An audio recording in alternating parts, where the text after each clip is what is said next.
राज में ये प्यारी प्रजा दुख पाती है, वो राजा कभी जीवन सुख में नहीं जी सकता है, मरेगा, कुट कुट के मरेगा, कोई भी राजा हो।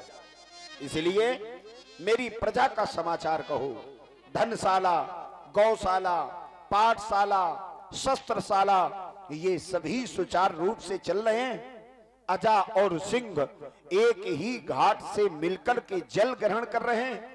अरे यहां पर स्त्री पुरुषों की जो समानता है वो किसमें जीवन व्यतीत कर रहे हैं, मैं तुमसे जानना चाहता हूं। राजमंत्री सुमंत्र, मुझे अवगत कराओ, मेरी इस अयोध्या में कोई भी जीव दुख को प्राप्त तो नहीं कर रहा।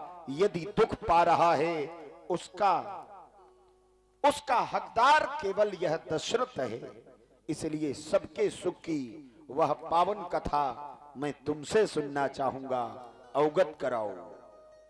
महाराज, आप जब भी अपने इस राज सिंहासन पर विराजमान होते हैं तो हमसे इस प्यारी प्यारी प्रजा का हाल जाना करते हैं। महाराज, कहा गया है, सुरपति बसे हैं बाह बल जाके, जो देवताओं का राजा इंद्र आपकी इन भुजाओं के बल पर राज करता हो। भला ऐसी प्यारी प्यारी प्रजा में कोई दुखी रह सकता है? नहीं। और भी कहा गया है, धर्म धुरंधर गुण निधि ज्ञानी, जिस राज्य में आप जैसा धर्मात्मा ज्ञानी राजा राज करता हो, उस राज्य की प्रजा कभी दुखी नहीं रह सकती। महाराज, विद्वानों ने कहा है, आज हम भी इस प्यारी प्रजा से कहना चाहते हैं। वो क्या है कि मत कर परवाह किसी की, मत कर परवाह किसी की, चाहे जमाना खिलाफ हो, अरे चलना उस राह पर जो सच्चा और साफ हो। महाराज, यज्ञशाला, पाठशाला, गौशाला, सभी शालाएं सुचारू रूप से चलाई जा रही हैं। समय समय पर मंदिरों की पूजा कराई जा रही है। कोई भी धनवान निर्धन को नहीं सता रहा है। जो भी द्वारी पर भिक्षुक आता है उसको धन दिया जाता है। और होता क्या है, अयोध्या के हर घर में है दूत पूत की आवाजानी, सिंह और अजा पीते एक घाट पानी। आपकी प्रजा में कोई दुखी नहीं है। महाराज, धन्य है, तुम्हारे जैसे मंत्रियों को धन्य है, जो हमारे यहां अपनी सेवा दे रहे हैं लेकिन अपने कर्तव्य का पालन कर रहे हैं। हम किसी की भी चाकरी करें, हम किसी के यहां रह करके उसका काम करें, यदि हम अपने ईमान पर जिंदा हैं तो हमारे कर्म की सदैव प्रशंसा होगी, और वही प्रशंसा सबसे बड़ा पुरस्कार होती। राजमंत्री, तुम्हारे लिए शादीवाद है। आज शयनागार से सीधे हम दरबार की ओर चले आए। ऐसा लगता है मेरे शीश पर शोभायमान मेरे पूर्वजों का ताज कुछ टेढ़ा है। लाओ, दर्पण की व्यवस्था करो, इसे हम यहीं पर संवारेंगे, यहीं पर संवारेंगे। जो आज्ञा महाराज। महाराज दशरथ जी स्वभावशी दर्पण को मंगाते हैं। राय सुभाए मुकुर कर लीना, बदन बिलो की मुकुट समकीना। महाराज दशरथ अपने मुकुट को देखते हुए सीधा करते हैं और श्रवण समीपी भय सिट कैसा, मनहु जरठ पन असी उपदेशा। राजमंत्री महाराज, आज हम दर्पण पे अपने मुख को देख रहे थे। सब कुछ तो सही है, लेकिन कान के समीप के बाल कह रहे हैं दशरथ तुम अब बुढ़े हो गए।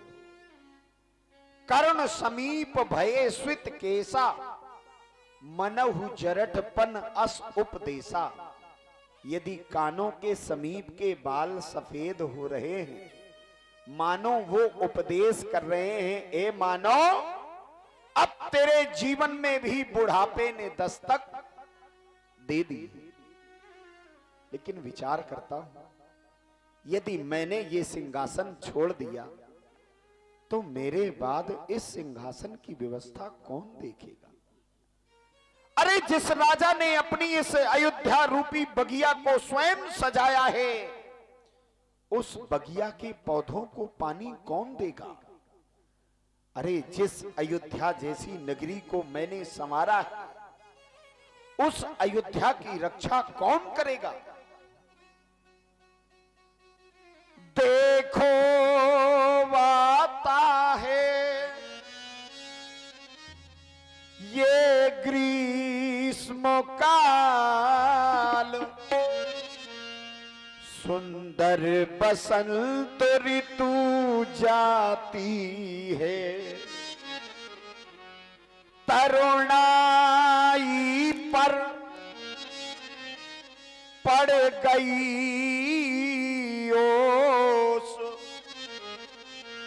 अब वृद्ध अवस्था आती है। अरे मैंने अपने जीवन की उपलब्धियों, जीवन के कर्मों से, जीवन के संघर्षों से, जीवन के परिणामों से अपने जीवन को तौलने का प्रयास किया, लेकिन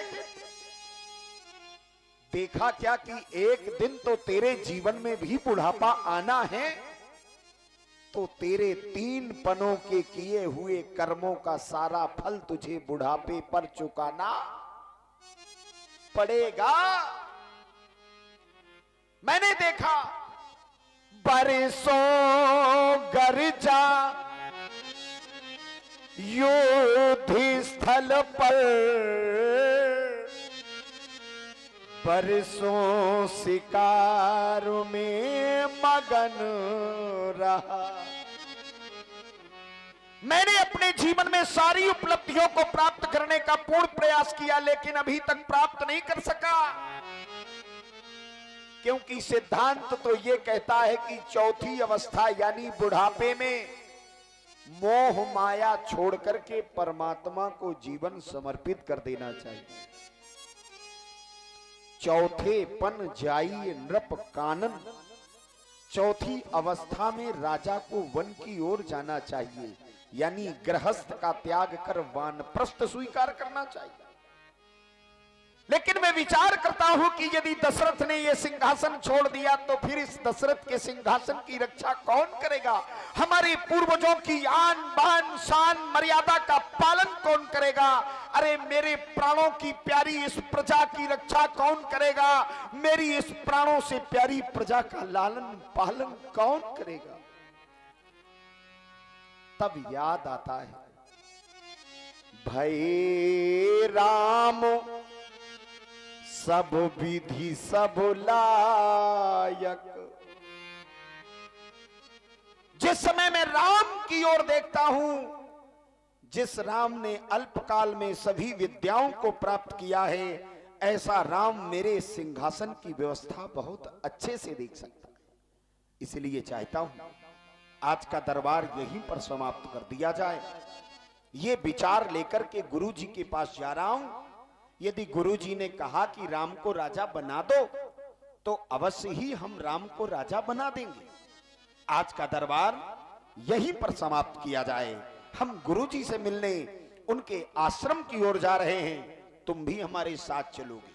जो आज्ञा महाराज। महाराज दशरथ अपनी सभा को छोड़ करके अपने गुरु जी के पास मिलने के लिए चल देते हैं। अभी तक तो निभाया है, आगे भी निभा लेना, गुरुदेव दया करके मुझको अपना लेना, गुरुदेव दया करके मुझको अपना लेना।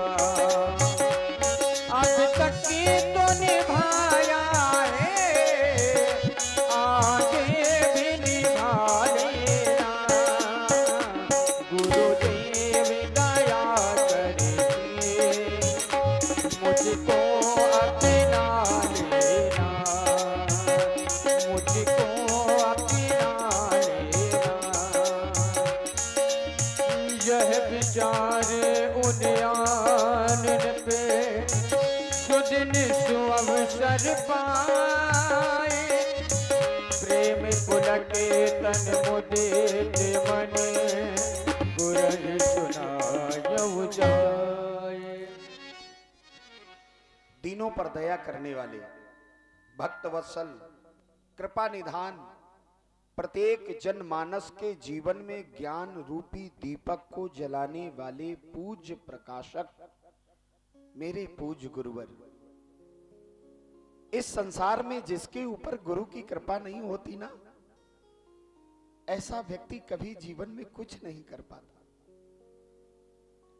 राखई गुरु जो कोप विधाता,